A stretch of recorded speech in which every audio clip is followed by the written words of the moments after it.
Municipal పారిశుద్ధ కార్మికుల పోరాటం ఫలించింది. పీఎఫ్కు సంబంధించిన పెండింగ్ ఏరియర్స్ చెల్లించాలని డిమాండ్ చేస్తూ కార్మికులు మున్సిపల్ కార్యాలయం ఎదుట ఆందోళనకు చేపట్టారు.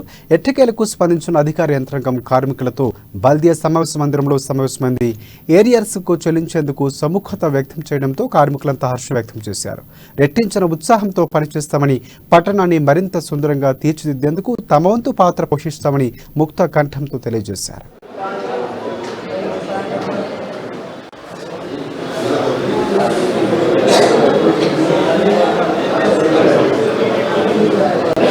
మరియు రామదాస్ అన్న గాని మా కార్మికులందరికీ కూడా న్యాయం చేసినటువంటి ఎమ్మెల్యే గారికి మరియు కార్మికులందరం కూడా మేము ఎప్పుడు కూడా వెన్నుదండి నుండి ఈ ఆదిలాబాద్ పట్టణాన్ని ఇంకా సుందరంగా ఇంకా తీర్చిదిద్దేందుకు ఇంకా ఉత్సాహంగా పనిచేస్తానికి మా కార్మికులందరూ సిద్ధంగా ఉన్నారని